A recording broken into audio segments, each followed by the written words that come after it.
લોટા તેડાવીએ છીએ, રાંદલમાના લોટા ડબલ કેમ લઈએ છીએ આપણે? જોડમાં લઈએ છીએ ને ડબલ. એટલે આપણે રાંદલમાના લોટા લઈએ છીએ ને તો એક ન લેવાય, બે લેવાય. અને ગોળો કેમ ખૂંદીએ છીએ? ગોળો તમે બધાએ રાંદલમાના લોટા તેડ્યા નહીં હોય તો વરણીમાં જમવા તો ગયા જ હશો, બરોબર? આ રાંદલમાનું હું તમને કહું છું કે મેં કેવી રીતે. તો રાંદલમાં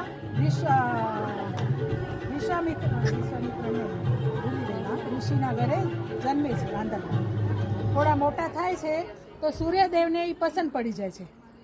તો સૂર્યદેવ કહે છે કે મારે આની જોડે લગ્ન કરવા જ છે, ખપે એમ થાય. હવે રાંદલમાની માં હતા ને જે તો કે મારે એમને દીકરી દેવી નથી, હવે કરવું શું? હવે સૂર્યદેવે એક, એ તો દેવ છે એ બી, તો એક ચમત્કાર કર્યો. એની માના મનમાં આવ્યો કે હું માટીનો એક પાત્ર લઈ આવું. માટીનો પાત્ર લેવા માટે સૂર્યદેવના ઘરે જાય છે.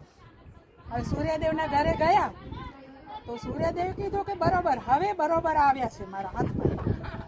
કે પાત્ર તો આપું તમને, રસ્તામાં જો પડી જાય ને તૂટી જાય ને તો હું કહું એમ તમારે કરવાનું. રાંદલમાની માં હતા એ કે ઠીક છે ને, એમાં છે શું, કે કરી આપીશ, તમે જે કહેશો એ કરી આપીશ. માટીનું પાત્ર આપે છે સૂર્યદેવ, લઈને એ જાય છે રસ્તામાં. હવે સૂર્યદેવને તો વિઘ્ન પાડો જ હતો એમને, કે જ્યારે જતા હતા રસ્તામાં બે આખલાને ઝઘડવા મૂકી દીધા.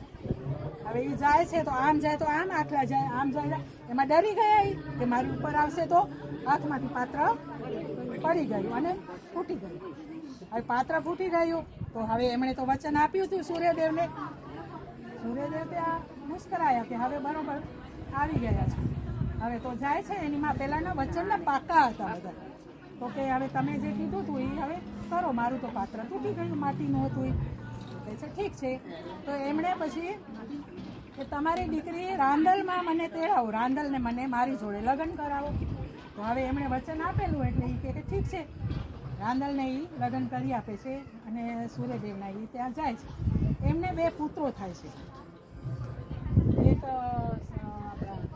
એક યમુના યમરાજા અને એક યમુના મારા, બે, એક દીકરી પછી. તો એ બે, એક પુત્ર ને એક પુત્રી એમને ત્યાં થાય છે.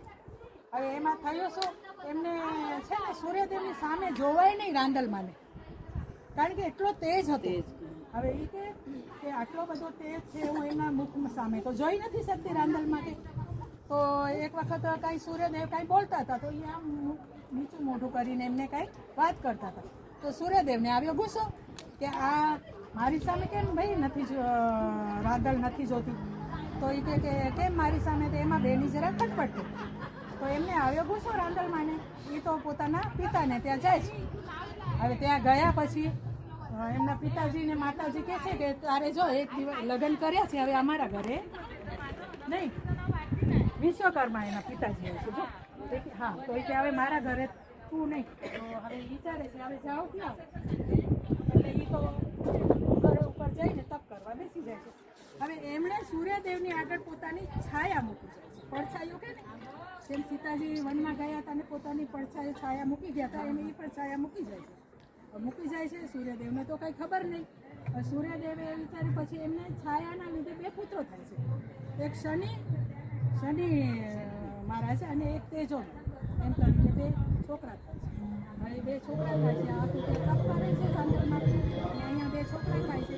હવે થયું શું, યમરાજા અને શનિદેવ મોટા થયા તો ઝઘડે છે, બે બહુ જોરથી ઝઘડે છે. હવે છાયાને તો આ પોતાનો શનિદેવ વાલો લાગે એટલે એ કહે છે કે ઝઘડો છો કે, તો એ કે આણે આમ કર્યું ને એણે તેમ કર્યું. તો એ કે ઠીક છે. તો એણે છે ને યમરાજને શ્રાપ આપે છે.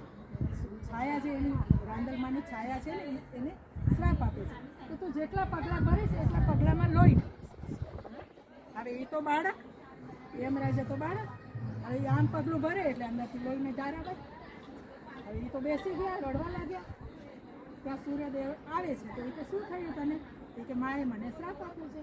તો કે આવીમાં હોય, સગા દીકરા બે છે એના, અને એક માને આવું શ્રાપ કે તું જેટલા પગલાં ભરીશ એટલા લોહીની ધાર જશે. હવે કે આવીમાં હોય તો એને તો વેમ આવી છે થોડું તો કાંઈક તો ગડબડ છે એમાં. હવે થયું શું એ એમને છાયાને બોલાવે છે કે તું છે કોણ મને કે નહીં હું તો રાંધણ જ છું. તો કે સાચું સાચું કહી દે, નહીં તો હું હમણાં તને બાળીને બસ કરી દઈશ. એને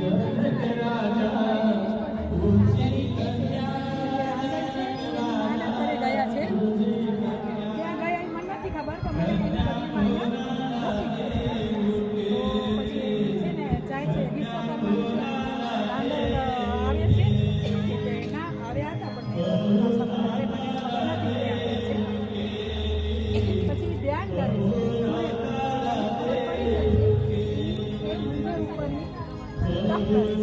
તો એ ત્યાં જાય છે. હવે ત્યાં જાય છે તો એ કહે છે કે કેમ અહીંયા બેઠા છો કે ઘર બહાર મૂકીને? તો એ કહે કે ના તમારું તેજ મારાથી સેમ નથી.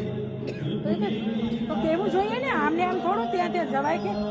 તો એ કહે ના મારાથી તમારું તેજ. તો એ કે આપણે એનો કાંઈ ઉપાય કરત ને. તો એમણે પછી 4 ભાગમાં પોતાનું તેજ વેચી નાખ્યું. એક શંકર ભગવાનના ત્રિશૂળમાં, એક વિષ્ણુના ચક્રમાં, એક ધરતીમાળમાં અને એક પોતાના. એવી રીતે 4 ભાગ થઈ ગયા એટલે તેજ ઓટોમેટિક ઓછું થઈ ગયું. એમાં ઘરે લઈને આવે છે. પછી ત્યાં સુખેથી થોડોક ટાઈમ બધા બેસે છે ને બધું કરે છે, છોકરાઓ મોટા થાય છે. પછી રાંદલમાં કહે છે કે હવે મારે પૃથ્વીલોકમાં જવું છે અને બધાનું મારે ભલું કરવું છે. તો કે હવે જાઓ. તો એ કહે છે જાઓ, પણ આ છાયાએ મને બહુ સાથ આપ્યો છે.